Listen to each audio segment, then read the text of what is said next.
بسم اللہ الرحمن الرحیم بسم اللہ الرحمن الرحیم عزیز طلباء و طالبات السلام علیکم۔ یونیک آن لائن لیکچر سے میں ہوں محمد احسان الحق۔ عزیز طلباء، آج کا ہمارا لیکچر حصہ نظم پہ ہے اور آج کی نظم کا عنوان ہے پیغام۔ اس کے شاعر ہیں علامہ محمد اقبال رحمہ اللہ۔ عزیز طلباء، اس نظم پہ آج یہ لیکچر نمبر 3 ہے۔ ہم 2 لیکچر اس سے پہلے اس کے اوپر ریکارڈ کر چکے ہیں، جہاں پہ ہم نے سیکنڈ لیکچر کا اختتام کیا تھا شعر نمبر 5 پہ۔ آج ہم پڑھیں گے شعر نمبر 6۔ تمام طلباء آپ یونیک نوٹس اوپن کریں اور ہم شروع کرتے ہیں آج کا لیکچر۔ عزیز طلباء، علامہ اقبال رحمۃ اللہ علیہ شعر نمبر 6 میں کہتے ہیں، شعلہ بن کر پھونک دے۔ اب کہتے ہیں کہ شعلہ بن کر، چنگاری بن کر پھونک دے،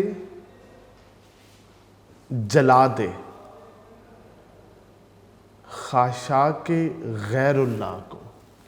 کس کو جلانا ہے؟ شعلہ بن کر جو غیر اللہ کی خاشاک ہیں ان کو۔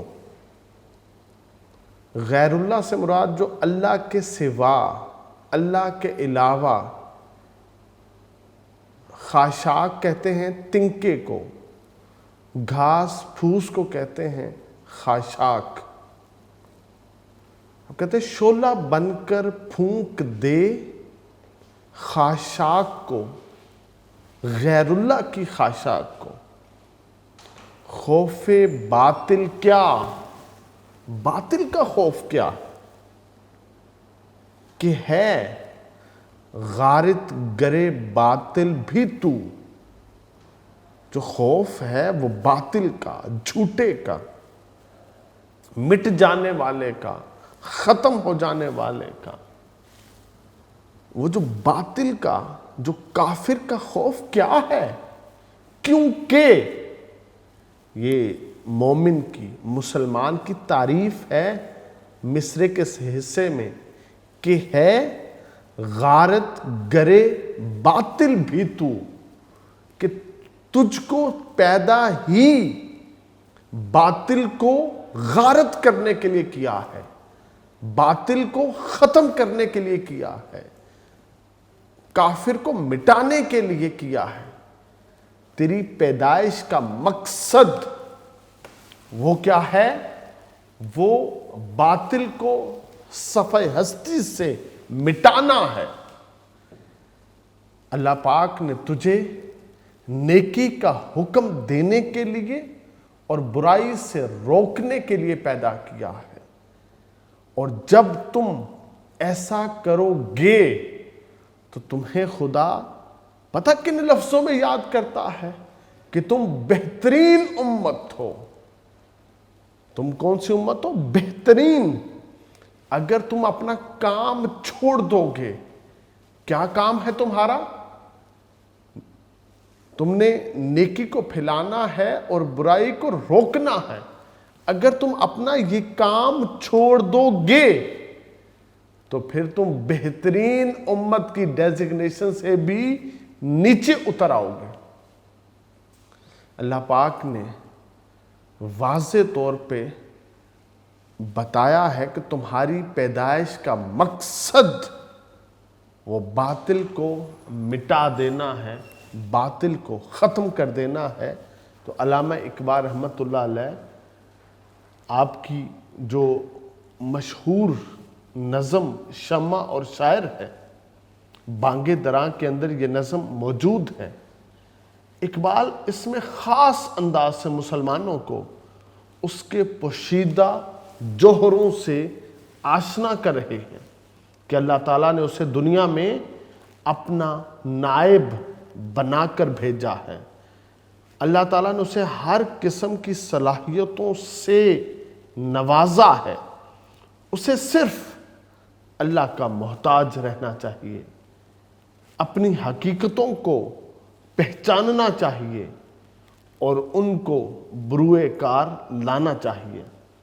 اگر وہ اپنی خودی نہیں پہچانے گا تو در بدر رسوا ہو جائے گا، اور جب اسے اپنی خودی کی پہچان مل جائے گی تو پھر وہ اللہ والا بن جائے گا، اور اللہ تعالیٰ کی پوری کائنات اس کے سامنے جھک جائے گی۔ ضرورت اس امر کی ہے کہ مسلمان ان مخفی صلاحیتوں کو پہچانے جو اللہ تعالیٰ نے اس کے اندر ودیت فرما دی ہیں۔ مسلمان چونکہ اس دنیا میں اللہ کا خلیفہ ہے، اس لیے پوری کائنات اس کے ماتحت ہے، وہ دنیا کا محتاج نہیں ہے بلکہ دنیا اس کی محتاج ہے۔ دانا سے لے کر حاصل تک ہر شے اس کی محتاج ہے، اسے کسی سہارے کی ضرورت نہیں اور نہ کسی سے منزل کا پتہ دریافت کرنے کی حاجت ہے، کیونکہ وہ خود ہی منزل ہے۔ عزیز طلبہ، ضرورت اس امر کی ہے کہ وہ اپنے اندر ایمان پیدا کرے اور ہر نقش باطل کو مٹائے، کیونکہ اس کی تخلیق کا مقصد ہی حق کو بالا کرنا ہے، باطل کو مٹا دینا ہے۔ باطل محض گھاس پھوس کا ایک ڈھیر ہے، جبکہ مسلمان کی حیثیت ایک شعلے کی سی ہے، اور جب شعلہ گھاس پھوس کی طرف لپکتا ہے تو وہ اس کی ایک ہی لپک سے خاکستر ہو کر رہ جاتا ہے۔ تو عزیز طلبہ، اقبال نے یہ بڑا خوبصورت جو موضوع باندھا ہے، اس میں ہمیں اس نے یہ باور کروایا ہے کہ باطل قوتوں سے ڈرنے کی بجائے تمہیں چاہیے کہ اللہ کے علاوہ یا اس کے مد مقابل جو کچھ ہے اسے ختم کر دے۔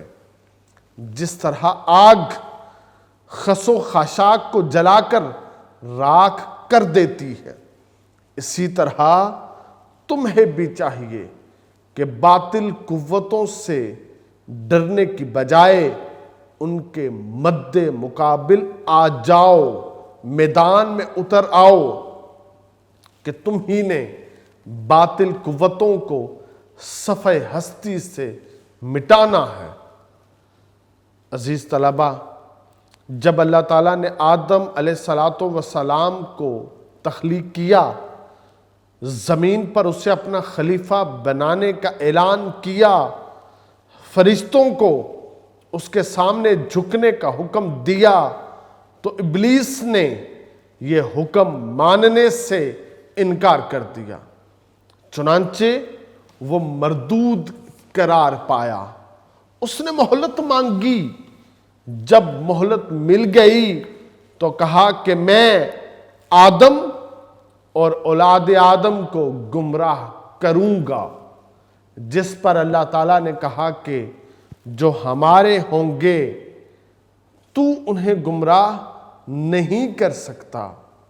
چنانچہ اس دن سے لے کر آج تک حق و باطل کے درمیان جو کشمکش ہے یہ جاری ہے، ستیزہ کار رہا ہے ازل سے تا امروز، چراغ مصطفی سے شرار بو الحبی۔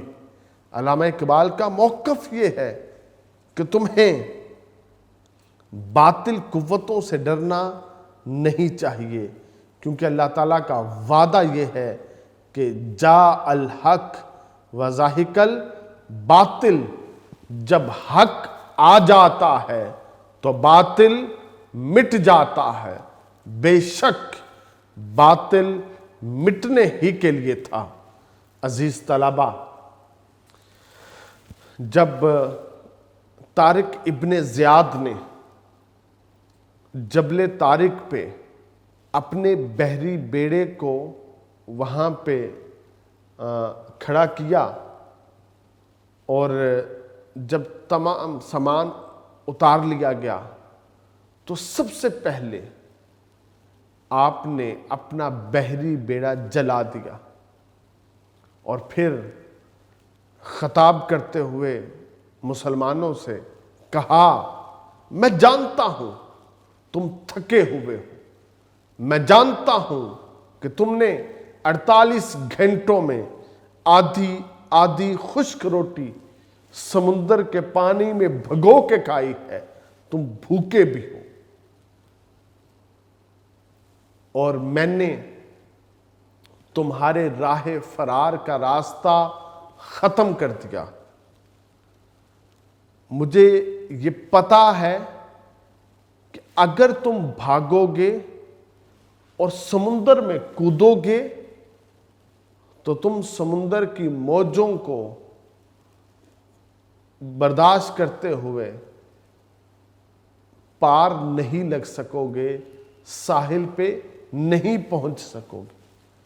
ہاں، مجھے خدا کا وعدہ یاد ہے، اللہ کہتا ہے کہ ایک مسلمان 10 کافروں پر بھاری ہے، تمہارے سامنے دشمن کھڑا ہے، اور خدا کے فیصلے کے مطابق تمہارے جسموں میں اتنی طاقت ہے کہ تم 10 کافروں پہ غالب آ جاؤ۔ اللہ نے یہ نہیں کہا تھا کہ تھکا ہوا مسلمان، بھوک سے بلکتا ہوا مسلمان 10 کافروں پہ غالب نہیں آ سکتا، اس نے مطلق کہا تھا تو تم دشمن کے سروں کو کاٹ ڈالو، راستے بنا ڈالو اور یہاں سے گزر جاؤ، اور تم ایسا کر سکتے ہو۔ یہ تمہارے لیے آسان ہے کیونکہ اس کی طاقت تمہارے خدا نے تمہارے جسم میں ودیعت کر دی ہے، رکھ دی ہے۔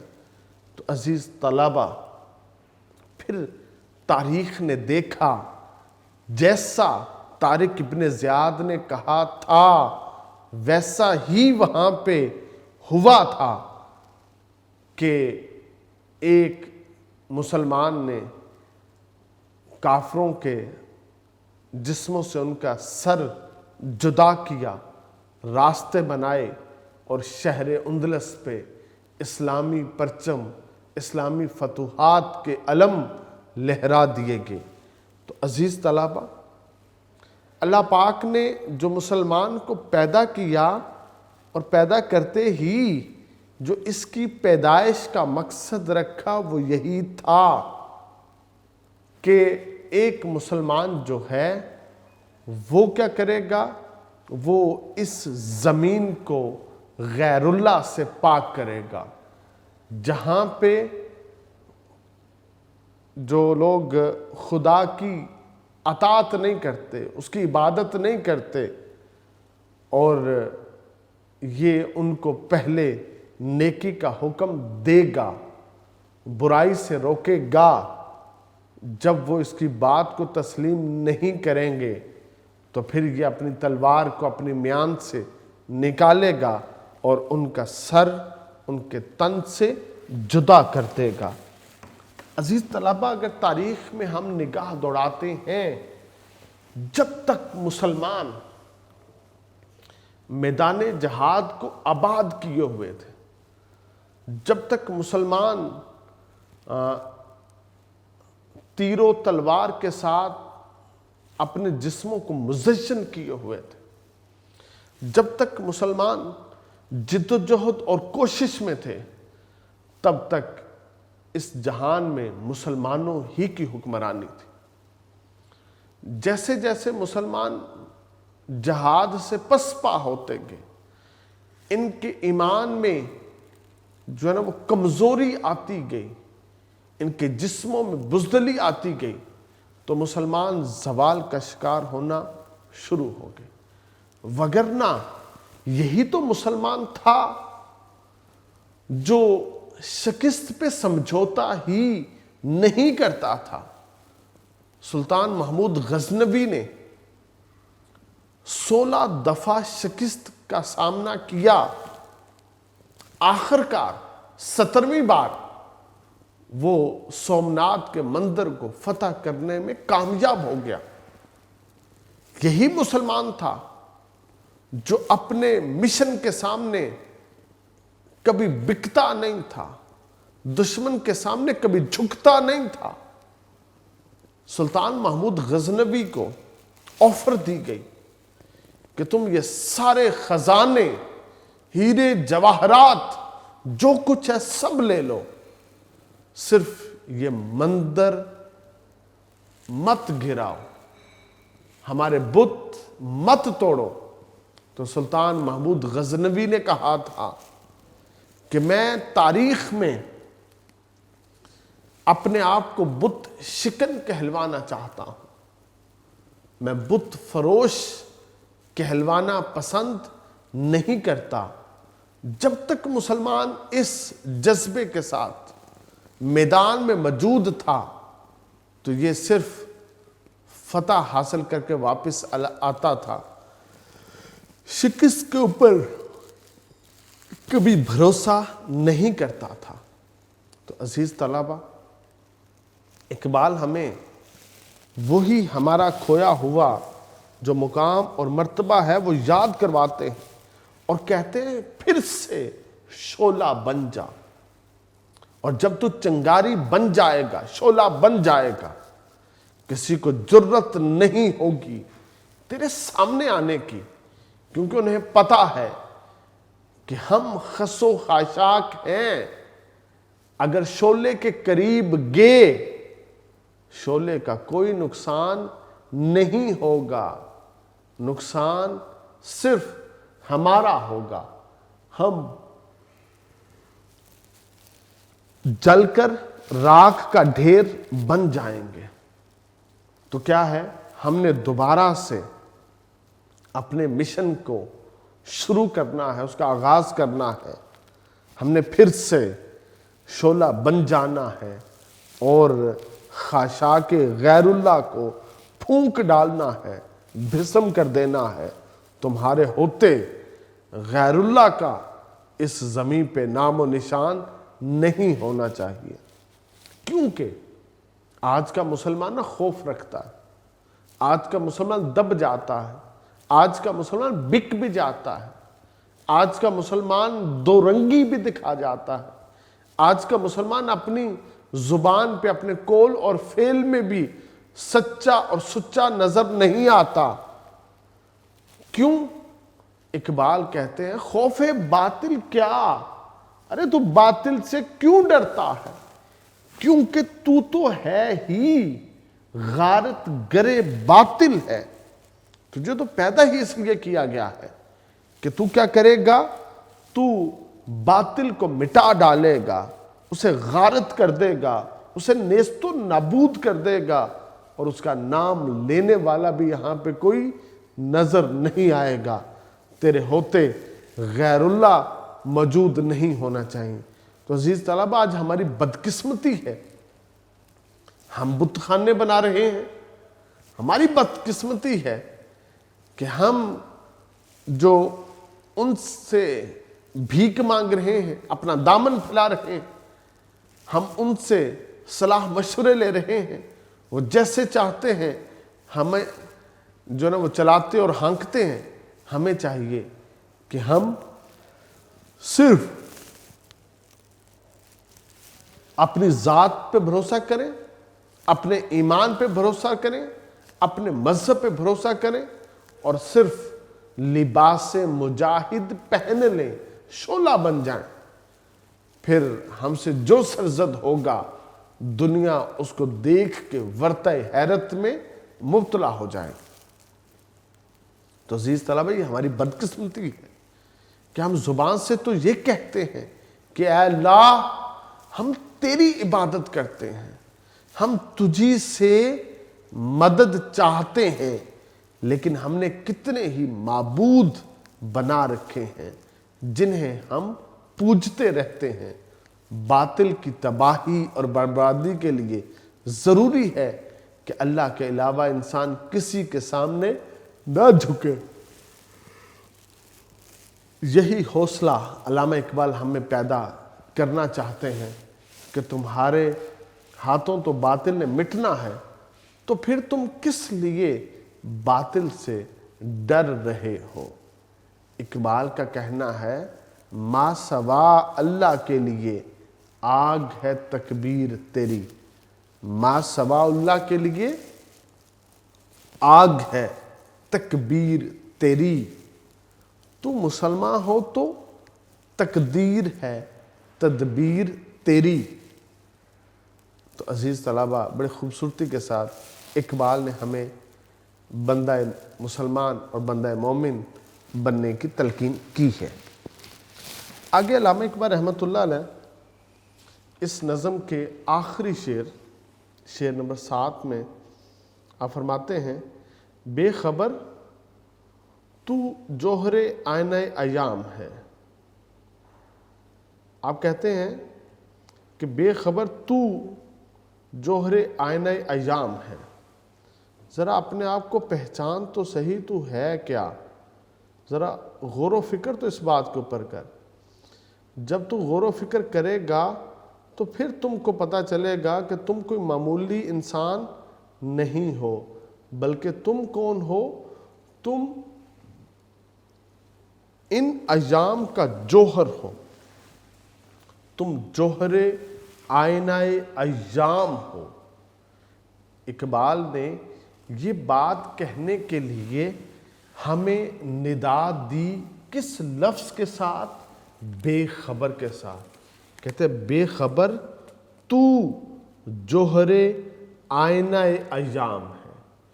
کیا مسلمان ہے بے خبر؟ تو بے خبر ہے، تو بھولا ہے، تمہیں نہیں پتا کہ تو ہے کیا، تمہیں اپنی پہچان نہیں ہے۔ ذرا تو اپنی ذات سے باخبر ہو، پھر تجھے پتا چلے کہ تیری ذات میں خدا نے کون سے جواہر پوشیدہ رکھے ہیں، کون سے کمالات تمہارے جسم میں خدا نے ودیت کر رکھے ہیں۔ تم ہو کیا؟ من عرف نفسہ، جب تک تم اپنی ذات میں غور و فکر نہیں کرو گے تب تک تمہیں اپنی سمجھ نہیں آئے گی، اس کائنات کی سمجھ نہیں آئے گی، اور جب تک تمہیں اپنی اور اس کائنات کی سمجھ نہیں آئے گی تب تک تم وہ کردار ادا نہیں کر سکتے جس کردار کوئی ادائیگی کے لیے خدا نے تم کو پیدا کیا ہے۔ تو اقبال کہتے ہیں بے خبر تو زمانے میں خدا کا آخری پیغام ہے۔ تو زمانے میں کیا ہے؟ خدا کا آخری پیغام۔ ذرا اپنے آپ کو پہچان، اپنی ذات پہ غور و فکر کر کہ تو خدا کا آخری پیغام ہے۔ عزیز طلبہ، اب یہ جو آخری پیغام ہے نا اور خدا کا آخری پیغام، یہ ذرا غور طلب ہے۔ میں آپ کو ایک آدھ مثال دے کے سمجھاتا ہوں۔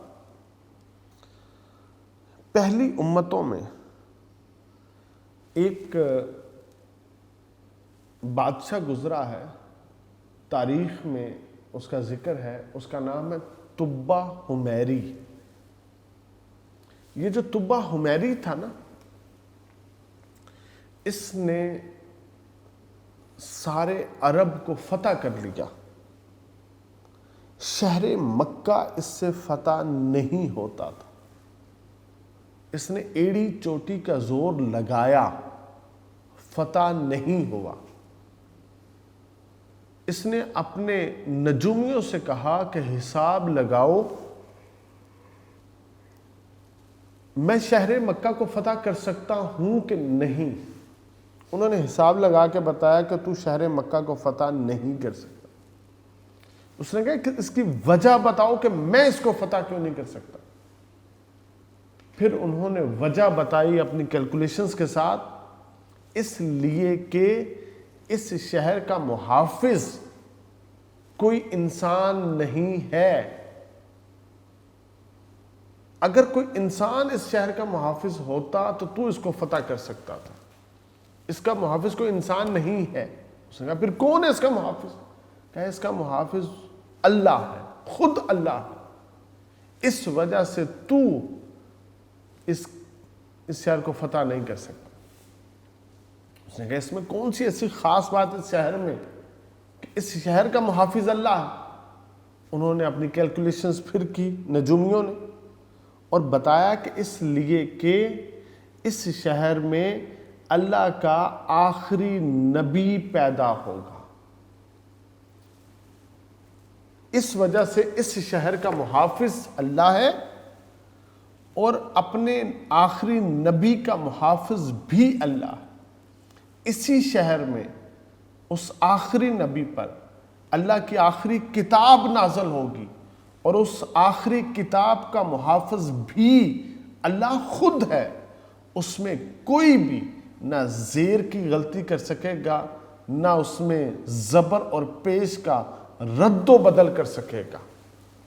اس نے کہا اچھا. اس نے کہا پھر اس شہر والے اس نبی کو یہاں سے ہجرت پہ معمور کریں گے اور وہ یثرب چلے جائیں گے. طبہ حمیری یثرب چلا گیا، اور وہاں پہ اس نے نبی پاک علیہ الصلوۃ والسلام کی خوشبو کو پایا. شہر مکہ اس نے چھوڑ دی، اور اس نے اپنے تمام لشکریوں کو نیا لباس زیبتن کروایا. 1000 اونٹ اس نے وہاں پہ ذبح کروائے، اور ایک بہت بڑے جشن کا اس نے اہتمام کیا. اور پھر جو اس کا مذہبی پیشوا تھا اس نے ان کو جو نا مال و دولت دی، اور کہا کہ تم یثرب شہر میں، تمہاری نسلیں یثرب شہر میں رہیں گی. اور ایک اس نے خط دیا ایک مٹی کے برتن میں رکھ کے کہ جب وہ آخری نبی آئے گا اور جو تمہاری نسل میں فرد ہوگا وہ کیا کرے گا، وہ یہ خط اس آخری نبی کو پہنچائے گا. تو عزیز طلبہ، جب نبی پاک علیہ الصلوۃ والسلام مکہ سے ہجرت کر کے مدینہ تشریف لے گئے، اور وہاں پہ آپ لوگوں نے کہا کہ حضور ہمارے گھر میں آپ تشریف فرما ہو، ہمارے گھر میں، تو آپ نے کہا اللہ نے میری اونٹنی کو حکم دیا. وہ جو اونٹنی تھی وہ حضرت ابو ایوب انصاری رضی اللہ تعالیٰ عنہ کے گھر کے سامنے رکی تھی. اب ان کے گھر میں آپ نے آرام فرمایا تھا، اور وہ اپنے گھر سے وہ مٹی کا برتن لائے تھے، اس کو کھولا تھا، اس میں جو خط موجود تھا وہ نبی پاک کو دیا تھا. اس خط کو پڑھ کے نبی پاک نے فرمایا تھا قبول ہے، قبول ہے، قبول ہے 3 دفعہ. صحابہ نے پوچھا حضور کیا قبول ہے؟ پھر آپ نے طبہ حمیری کا وہ سارا واقعہ سنایا اور کہا کہ طبہ حمیری نے اس خط میں لکھا ہے کہ حضور میں نے آپ کا زمانہ نہیں پایا، مگر میں آپ پر غائبانہ ایمان لاتا ہوں، آپ مجھے اپنا امتی قبول فرمائیں. تو آپ نے اس کو اپنا امتی قبول فرمایا تھا. اسی طرح عزیز طلبہ، جب مکہ شریف پر حملہ کیا گیا ہاتھیوں کے لشکر کے ساتھ، سورہ فیل پوری اس کے اوپر نازل ہوئی، تو اللہ رب العزت کی طرف سے حضرت عبد المطلب تو ایک پہاڑی پہ جا کے چڑھ گئے تھے اور کہا تھا یا اللہ پاک تیرا گھر ہے، اس کی حفاظت تو خود فرما. تو اللہ پاک نے ابابیل بھیجی تھی، اور وہ کنکریاں ان ہاتھیوں کو مارتے تھے اور وہ راکھ کا ڈھیر بن جاتے تھے وہیں پہ. تو اللہ پاک نے خود اپنے گھر کا حفاظت کیا تھا. تو علامہ اقبال یہاں پہ کہتے ہیں تو زمانے میں خدا کا آخری پیغام ہے، تو یاد رکھنا تجھے تو آنچ بھی نہیں آئے گی، تجھے تو دنیا کی کوئی چیز تجھے تو تکلیف نہیں پہنچا سکتی، کیونکہ تیرا محافظ خدا خود ہے. اللہ پاک اپنے آخری نبی کا بھی محافظ ہے، اپنے آخری نبی پر نازل ہونے والی کتاب کا بھی محافظ ہے، اور اللہ پاک اپنے آخری نبی کی امت کا بھی محافظ ہے۔ اس لیے امتیوں، تم اس بات کو سمجھو اور تم خدا کا آخری پیغام ہو، اور وہ آخری پیغام دنیا کے کونے کونے تک پہنچا دو۔ عزیز طلبہ، انسان وہ مخلوق ہے جو صدیوں کا حاصل، اور اس کرۂ ارض پر اللہ تعالیٰ کا آخری پیغام ہے۔ انسان سے کروڑوں سال پہلے یہ کائنات تخلیق ہوئی، یہ اجرام فلکی، سورج، کہکشائیں، چاند، ستارے، زمین سب موجود ہیں۔ نامعلوم کب سے یہ تخلیق ہو چکی تھی۔ ان کے علاوہ نباتات، جنات، ملائکہ، حیوانات بھی نامعلوم کب سے موجود ہیں، لیکن جب اس کرۂ ارض پر اپنا جانشین اللہ نے مقرر کرنا چاہا تو آدم کو بنایا، اور یہ کہا کہ ہم نے انسان کو بہترین صورت پر خلق کیا ہے۔ انسان کو دوسری مخلوقات سے برتر بنایا گیا۔ علامہ اقبال کا موقف یہ ہے کہ اگر انسان تاریخ پر نظر دوڑائے تو اسے یہ احساس ہو جائے گا کہ ان گنت صدیوں کا حاصل، نچوڑ اور قیمتی موتی انسان کا وجود ہے۔ انسان ہی کائنات کا اصل دولہ ہے، اور انسان ہی کے لیے اللہ پاک نے یہ جو کائنات ہے یہ سجائی ہے، اور وہی اس زمانے میں خدا کا آخری پیغام ہے۔ تو راز کن فکاں ہے، اپنی آنکھوں پر عیاں ہو جا، خودی کا رازداں ہو جا، خدا کا ترجمہ ہو جا۔ عزیز طلبہ، انسان اپنے آپ سے بے خبر ہے، اس لیے یہ ضروری ہے کہ وہ خود آگاہی حاصل کرے، جو اقبال کے نزدیک دو چیزوں سے مرکب ہے۔ پہلی چیز ہے خود شناسی، اور دوسری چیز ہے خود انحصاری۔ خود شناسی، جب انسان اپنے آپ کو پہچان لیتا ہے پھر وہ اپنے خدا کو پہچان لیتا ہے۔ خود انحصاری، اپنے وسائل پر وہ انحصار کرتا ہے، اپنا دامن نہیں پھیلاتا، اپنا ہاتھ کسی کے سامنے نہیں کرتا۔ جب وہ اپنے وسائل پر انحصار خود کرتا ہے تو اس طرح اس کی خودی بیدار ہو جاتی ہے، اور پھر تکمیل خودی کے لیے ضبط نفس، اطاعت اور نیابت الہی کی منزلوں سے گزر کر ساری کائنات کو اپنے اختیار میں کر سکتا ہے۔ یہ پیام دے گئی ہے مجھے باد صبح گاہی، کہ خودی کے عارفوں کا ہے مقام بادشاہی۔ جہاں انسان نما مخلوقات میں افضل قرار پایا، خدا کا خلیفہ، خدا کا نائب قرار پایا اور خدا کا آخری پیغام بنا، وہاں اسلام آخری الہامی مذہب ہے، جس کے بعد اب اور کسی دین نے نہیں آنا، کسی اور نبی نے نہیں آنا، کسی اور شریعت نے نہیں آنا۔ مسلمان اسلام کی نمائندگی کرتا ہے۔ علامہ اقبال کی تشریح طلب شعر کا ایک امکانی پہلو یہ بھی ممکن ہے کہ مسلمان اس دنیا میں خدا کی طرف سے آنے والے آخری پیغام کو دنیا تک پہنچانے والا، لیکن امت مسلمہ اپنی خودی سے محروم ہو گئی ہے۔ اگر مسلمان اپنے آپ کو پہچان لیں تو ساری کائنات ایک مرتبہ پھر ان کے اختیار میں ہوگی۔ اقبال کا کہنا ہے مکان فانی مکین آنی، ازل تیرا ابد تیرا۔ کہتے ہیں مکان فانی مکین آنی، ازل تیرا ابد تیرا۔ خدا کا آخری پیغام ہے تو، جاوداں تو ہے۔ تو عزیز طلبہ، ہمیں اپنے مقام کو سمجھنے کی ضرورت ہے۔ ہمارا اور اس کائنات کا جو کردار ہے اس پر عمل پیرا ہونے کی ضرورت ہے۔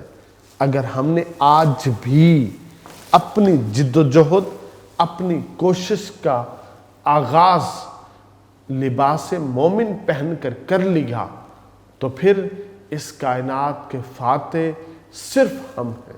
اور نبی پاک علیہ الصلوۃ والسلام نے تو غزوہ ہند اور اس میں جیتنے کی بشارت بھی ہمیں دے رکھی ہے، تو پھر ہمیں چاہیے کہ ہم اپنے آپ کو مجاہد کے طور کے اوپر تیار رکھیں۔ علامہ اقبال نے بڑے خوبصورت انداز سے ہمیں ہمارا کھویا ہوا مقام اور مرتبہ یاد دلایا ہے۔ عزیز طلبہ، یہ پیغام نظم اقبال کی بہت خوبصورت نظم، بڑے عمدہ اس میں تخیلات، معانی اور مفاہیم موجود ہیں۔ اس کو صرف یاد نہیں کرنا بلکہ عملاً اس کو برتنا ہے۔ اللہ رب العزت آپ تمام طلباء کا حامی و ناصر ہو، آپ کو علم نافع عطا فرمائے۔ والسلام۔